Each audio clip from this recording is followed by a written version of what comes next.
Sur Africa 24, l'African Union Journal vous est présenté par Afreximbank.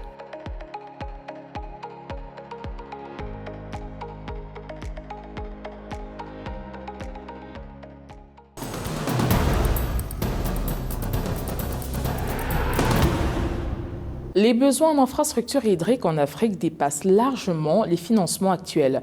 Pour répondre à la croissance démographique, soutenir le développement économique et renforcer la résilience climatique, le continent devra investir 38 milliards de dollars supplémentaires par an d'ici 2030.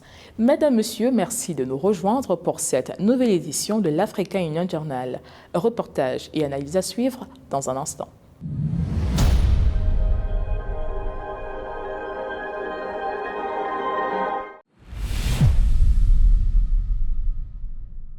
Les pays africains perdent jusqu'à 200 milliards de dollars par an en raison d'investissements insuffisants dans le secteur de l'eau et de l'assainissement. Près de 418 millions de personnes sont toujours privées d'eau potable et plus de 700 millions n'ont pas accès à un assainissement adéquat. Selon les experts, pour atteindre l'accès universel à l'eau et à l'assainissement d'ici 2030, les gouvernements africains doivent adopter une planification intégrée et inclusive centrée sur les populations vulnérables. Samantha Sabirou. Les données sont alarmantes. Près de 418 millions d'Africains n'ont toujours pas accès à une eau potable sûre et 799 millions sont privés de services d'assainissement de base. D'après l'UNICEF, si les tendances actuelles persistent, la grande majorité des pays membres de l'Union africaine n'atteindront pas l'objectif de l'accès universel à l'eau, à l'assainissement et à l'hygiène d'ici 2030, alors qu'il ne reste que 5 ans pour réaliser les objectifs de développement durable ODD. L'heure n'est plus au discours, mais à l'action concrète et urgente. It is a landmark moment, not only for Africa, but for the C'est un moment important non seulement pour l'Afrique, mais aussi pour le mouvement global pour l'accès à l'eau saine pour tous. C'est vraiment agréable de voir tellement de gens rassemblés ici pour venir discuter de l'issue de l'eau sur notre continent. to come and discuss the issue of water on our continent. Selon les experts, pour atteindre l'accès universel à l'eau et à l'assainissement, les gouvernements africains doivent adopter une planification intégrée et inclusive centrée sur les populations vulnérables. Il est crucial de renforcer la gestion des ressources de la recherche scientifique et la coopération régionale, de développer des mécanismes de financement innovants mêlant fonds publics, investissements privés et aide internationale et instaurer une gouvernance efficace fondée sur la formation technique et le suivi communautaire. IP is not merely a framework. It is a transformative platform. L'AIP n'est pas uniquement un framework, c'est une plateforme transformante pour mobiliser les 30 milliards de dollars estimés nécessaires annuellement pour fermer l'écart de l'investissement en eau de l'Afrique. Elle s'aligne sans précédent avec notre plan de développement national, les priorités d'adoption climatique et le comité du pays à atteindre les objectifs de développement durable de l'Union nationale en assurant l'accès à l'eau propre et à la santé pour tous en 2030. Ensuring access to clean water and sanitation for all by 2030.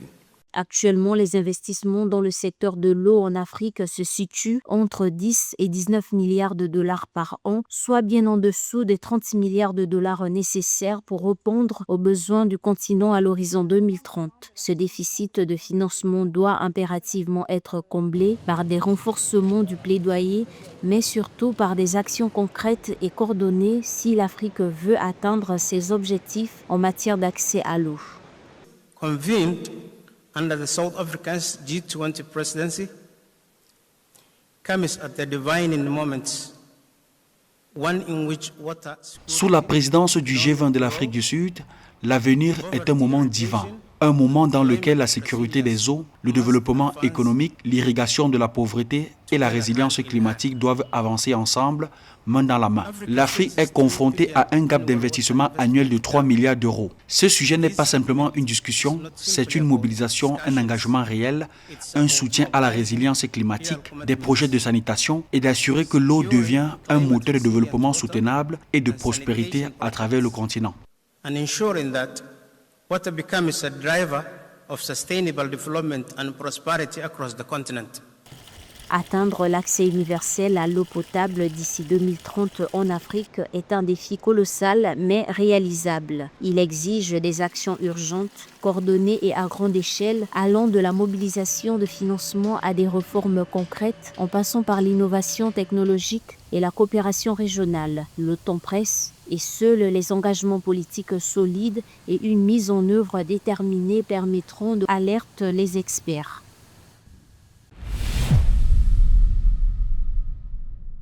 L'Afrique fait face à un déficit annuel de financement de près de 30 milliards de dollars par an dans le secteur de l'eau et de l'assainissement, frein majeur à la réalisation de l'objectif de développement durable numéro 6.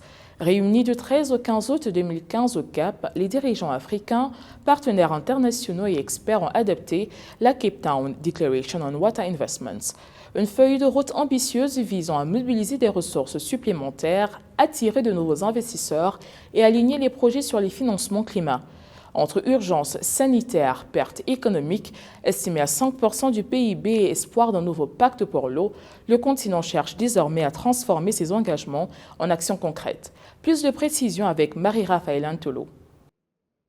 Selon les estimations de l'Union africaine et de l'African Ministers Council on Water, l'Afrique doit investir au moins 45 milliards de dollars par an dans l'eau et l'assainissement pour atteindre les objectifs de développement durable à l'horizon 2030, alors qu'au moins d'un tiers de cette somme est mobilisée actuellement, ce qui laisse un trou béant d'environ 30 milliards de dollars chaque année. Pour tenter de répondre à cette situation et y apporter des résultats probants, le sommet Union africaine AIP 2025, tenu du 13 au 15 août 2025, a placé l'Afrique au centre de la scène mondiale sur les enjeux de l'eau.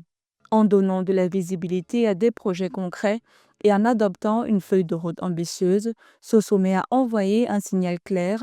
Le continent ne se contente plus de plaider sa cause, il propose des solutions et exige des résultats. Nous devons traiter l'eau comme une infrastructure fondamentale et pas seulement pour survivre, mais aussi en tant que fondation pour notre transformation économique. C'est une infrastructure économique. Nous devons la protéger contre les menaces climatiques et aussi contre l'inefficacité. L'inefficacité et l'impact climatique coûtent à l'Afrique 200 millions de dollars par an. Parmi les mesures déjà entreprises pour réduire l'écart de financement de l'eau et de l'assainissement en Afrique, le 15 août 2025, au terme des 3 jours de travaux, les délégués du sommet Union africaine AIP sur l'eau ont adopté la Cape Town Declaration on Water Investments, considérée comme une étape charnière dans la bataille pour combler le déficit de financement du secteur. Ce texte entend mobiliser davantage de ressources nationales, créer un climat d'investissement attractif, développer des instruments financiers innovants et aligner les projets d'eau et d'assainissement sur le financement climat. En tant qu'institution multilatérale, nous nous engageons à hauteur de 10 à 20 milliards de dollars de financement annuel dans le secteur de l'eau. Notre objectif est de renforcer ces chiffres pour atteindre des résultats et un impact plus important. Derrière les chiffres, ce déficit a des répercussions lourdes. En Afrique, près de 400 millions de personnes n'ont toujours pas accès à une source d'eau potable sûre, tandis que plus de 700 millions vivent sans installation d'assainissement adéquate d'après le programme des Nations Unies pour l'établissement d'infrastructures. Selon les experts, cette situation empêche le continent de réaliser pleinement l'ODD 6 et favorise la persistance de maladies hydriques comme le choléra, la typhoïde ou encore les diarrhées infantiles, responsables de plus de 300 000 décès chaque année. Le manque d'eau et d'assainissement de qualité entraîne aussi une perte économique estimée entre 2% et 5% du PIB annuel dans plusieurs pays. Près de 400 millions de personnes n'ont pas d'accès à une eau potable sur le continent et 700 millions n'ont pas accès à un bon assainissement. En outre, le secteur économique n'obtient pas toute l'eau dont il a besoin pour prospérer. Malgré ces défis, les acteurs du secteur affichent une certaine confiance. Les engagements pris au Cap devraient permettre, au cours des 5 prochaines années, de mobiliser 10 à 12 milliards de dollars supplémentaires par an, réduisant progressivement l'écart de financement. Cette dynamique, si elle est respectée, pourrait placer l'Afrique sur une trajectoire plus soutenable en renforçant la résilience des populations, en améliorant la santé publique et en soutenant la croissance économique. Le 17 août 2025, Madagascar a clôturé le 45e sommet ordinaire des chefs d'État et de gouvernement de la communauté de développement de l'Afrique australe SADC. Sous la présidente Rajoelina, récemment élue à la tête de l'organisation, les pays membres ont échangé sur plusieurs enjeux majeurs. Au-delà de la crise en République démocratique du Congo, les discussions ont porté sur le renforcement de la coopération régionale pour mieux relever les défis sécuritaires et économiques. Un reportage de Pouliminka. À l'occasion de la clôture du 45e sommet ordinaire des chefs d'État et de gouvernement de la communauté de développement de l'Afrique australe SADC, le 17 août 2025, le président sortant de l'institution Emmerson Mnangagwa a lancé un appel pressant aux États membres afin de renforcer leur coopération régionale. Dans un contexte marqué par des tensions sécuritaires persistantes et des défis économiques croissants, le dirigeant a souligné l'importance de la solidarité régionale pour bâtir une SADC plus résiliente et prospère. Today marks a historic occasion. Aujourd'hui, nous célébrons un événement historique, la journée de la SADC. Cette journée marque le début d'une nouvelle ère d'unité de paix, de solidarité, d'intégration et de coopération régionale. Peace, solidarity, integration and cooperation.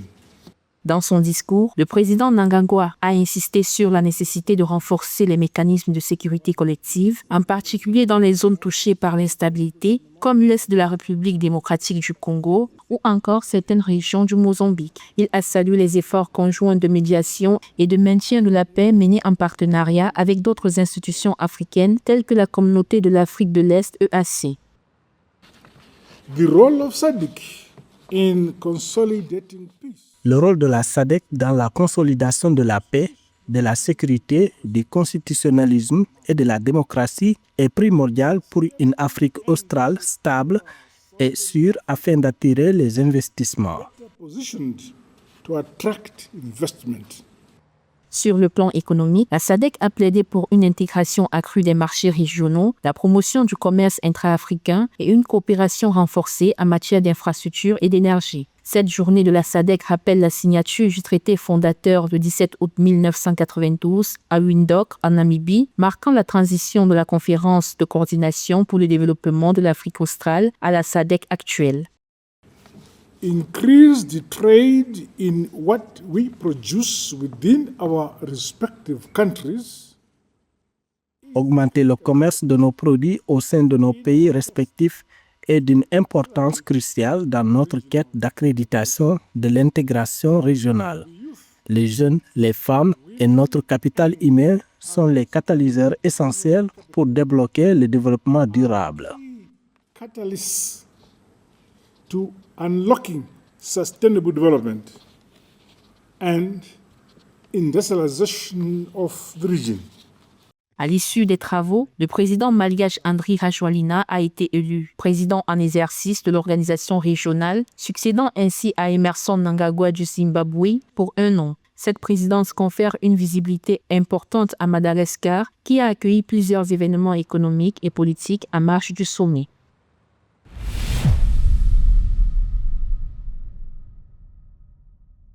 L'actu de nos régions, signé cette semaine par Edith Lamné, revient entre autres sur l'appel de l'Union africaine à adopter une carte du monde reflétant la véritable taille du continent.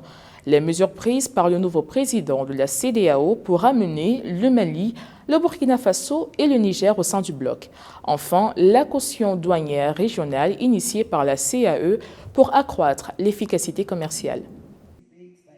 L'Union africaine soutient activement la campagne Correct the Map qui appelle à mettre fin à l'usage généralisé de la carte du monde de Mercator.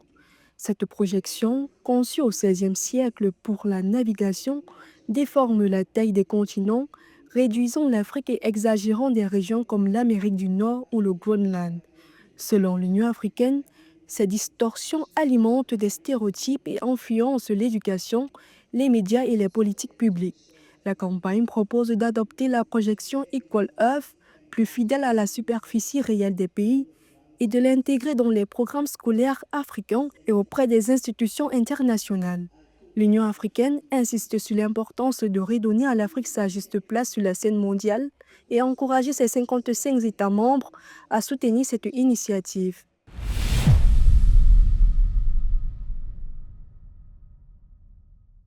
Le président sierra-léonais Julius Maada Bio, actuel président tournant de la CEDEAO, a annoncé son engagement à réintégrer le Mali, le Burkina Faso et le Niger au sein du bloc ouest africain. Ces trois pays s'étaient retirés en janvier 2025 pour former l'Alliance des États du Sahel, invoquant souveraineté et résistance aux ingérences extérieures. Julius Maada Bio appelle à la réconciliation et à des partenariats renforcés pour promouvoir la paix, le commerce et la libre circulation dans la région, tout en soutenant les transitions démocratiques et la stabilité régionale.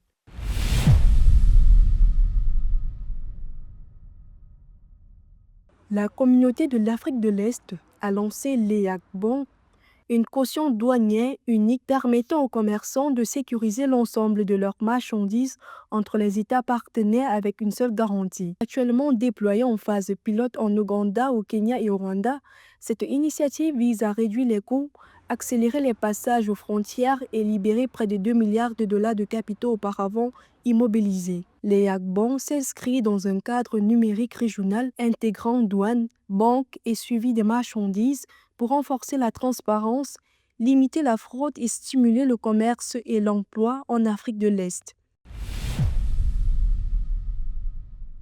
En décembre 2024, le président Joe Biden effectue une visite d'État en Angola, la première d'un président américain depuis 9 ans, mettant en lumière l'engagement renouvelé des États-Unis envers l'Afrique australe. Depuis le retour de Donald Trump à la magistrature suprême, les relations entre les deux régions ont connu une évolution qui soulève des interrogations et des défis, mais ouvre également des opportunités de coopération mutuellement bénéfiques. Le premier forum de dialogue entre les hauts fonctionnaires de la SADC et des États-Unis, tenu le 13 août 2025 lors du 45e sommet de la SADC, en est un témoignage. Catherine Gambey revient sur ces événements. L'accession à la Maison-Blanche du président Donald Trump a soulevé des inquiétudes auprès de la communauté internationale. C'est dans ce contexte que s'est tenu le forum SADC-USA au centre de conférence internationale d'Ivato, réunissant de hauts fonctionnaires des pays membres de la communauté de développement d'Afrique australe SADC et des représentants du département d'État américain emmené par la sous-secrétaire d'État adjoint des États-Unis chargée des affaires africaines, Melanie Higgins. L'enjeu au cœur des discussions était la suite de la mise en œuvre du second cycle de l'accord sur l'objectif de développement régional SADC-USA 2023-2027 qui couvre l'agriculture, la santé, la gouvernance démocratique, la jeunesse, l'environnement et l'énergie. Ce, compte tenu de la réduction de l'aide américaine en direction de l'Afrique qui se chiffrait à près de 4 milliards de dollars en 2024. Cette fois, nous nous sommes vraiment concentrés sur la raison pour laquelle la SADC a été créée. Et la SADC a été créée avec la conviction sincère que les Africains peuvent réussir, car elle a été créée par des combattants de première ligne. Elle est née du sang partagé et il est maintenant temps de construire des piliers. Une autre question soulevée lors de ce forum a été le Travel Ban, mesure américaine d'interdiction de séjour visant des ressortissants de pays considérés comme non coopératifs sur le plan sécuritaire ou diplomatique. Dans la zone SADC, l'Angola et le Zimbabwe ont été concernés par ces restrictions. Le 5 août 2025, les États-Unis ont lancé un programme pilote consistant à exiger une caution pouvant aller jusqu'à 15 000 $ aux demandeurs de visa de tourisme ou d'affaires. En Afrique, cette mesure s'adresse au Malawi et la Zambie. Plusieurs délégations auraient plaidé pour un dialogue plus transparent et une approche plus différenciée afin de limiter l'impact de ces mesures sur les échanges humains, économiques et culturels.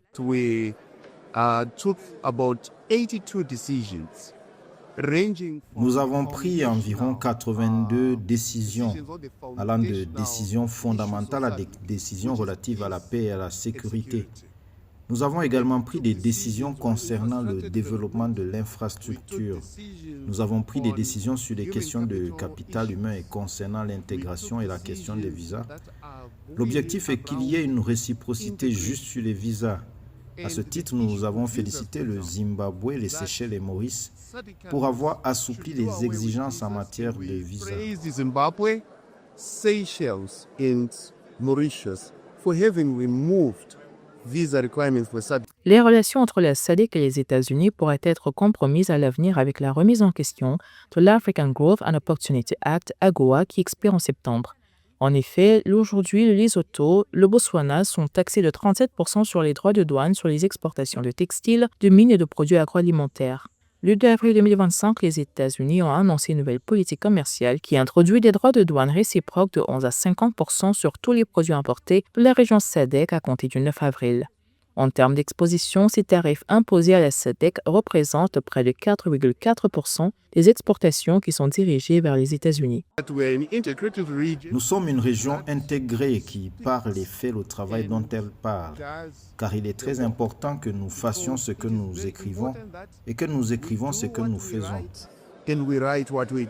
Dans une perspective plus large, les experts estiment que le renforcement des économies africaines par le commerce intra-régional est la clé de la préservation des intérêts économiques africains.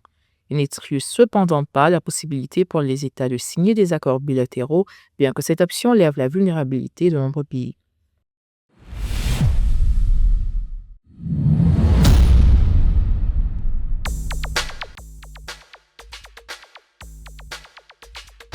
Du 8 au 10 septembre 2025, Addis Abeba, capitale de l'Éthiopie, va abriter le deuxième sommet africain sur le climat, placé sous le thème « Accélérer les solutions climatiques mondiales, financement pour le développement résilient et vert de l'Afrique ». Organisé avec l'Union africaine, ce rendez-vous stratégique vise à renforcer la réponse collective du continent face au dérèglement climatique en mettant l'accent sur les solutions fondées sur la nature, le reverdissement du continent et la solidarité régionale.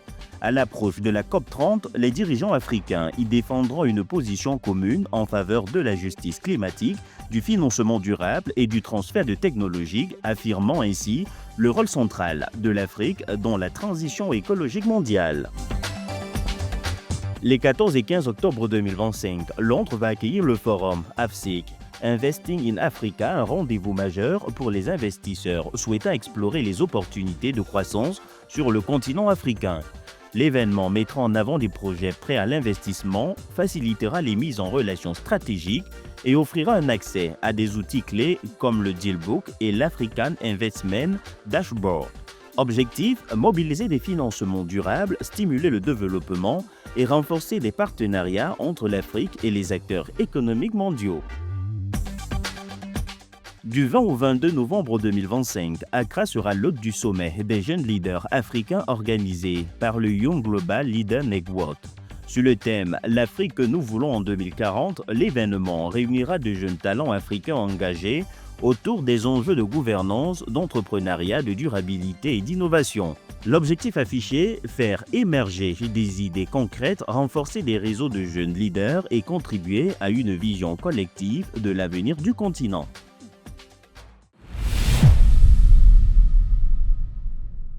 Originaire de la ville d'Uich, en Angola, Wilson Almeida Adao façonne un continent où la voix de chaque enfant compte. Universitaire angolais et expert en droit international, il préside actuellement le Comité africain d'experts sur les droits et le bien-être de l'enfant, l'organe de l'Union africaine chargé de garantir la protection des droits de l'enfant sur tout le continent, conformément à la Charte africaine des droits de l'enfant. Un portrait signé Sarah Yemele.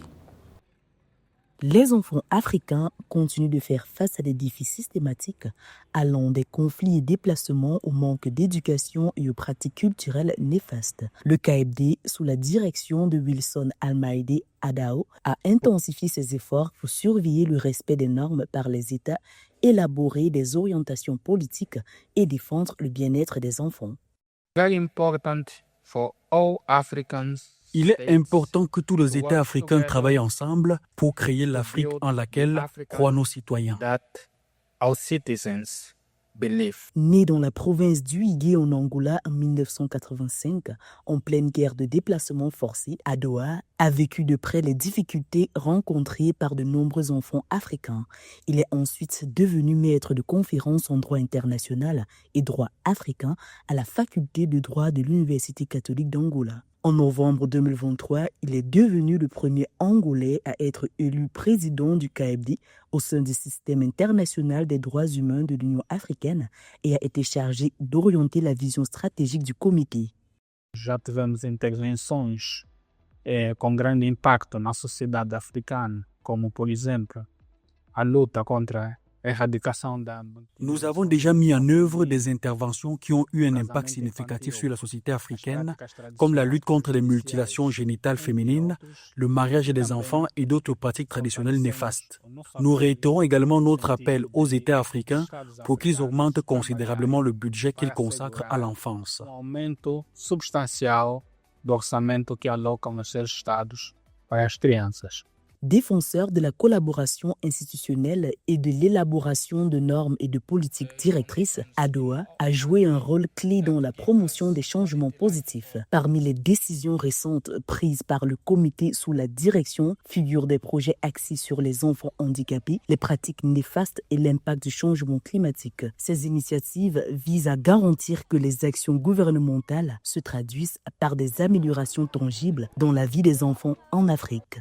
Nós defendemos a necessidade de se manter a autonomia dos órgãos de defesa dos Nous plaidons pour l'autonomie des organes de défense et des droits de l'homme, en particulier la Commission africaine des droits de l'homme et le comité, en tant qu'entités distinctes qui collaborent selon leurs mandats respectifs pour promouvoir les droits de l'homme sur notre continent. Para a promoção dos direitos humanos no nosso continente. En tant que président de l'architecture de gouvernance africaine et du comité africain d'experts sur les droits et le bien-être de l'enfant, Wilson Almeida Adao fait preuve d'un leadership inébranlable, s'appuyant sur son expérience personnelle, son expertise académique et son approche visionnaire pour faire progresser les droits des enfants à travers l'Afrique.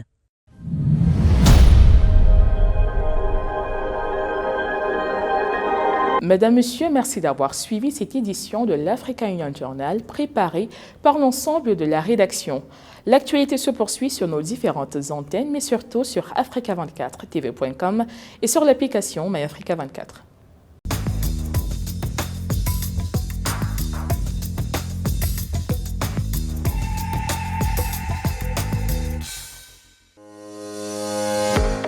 Sur Africa 24, l'African Union Journal vous est présenté par Afreximbank.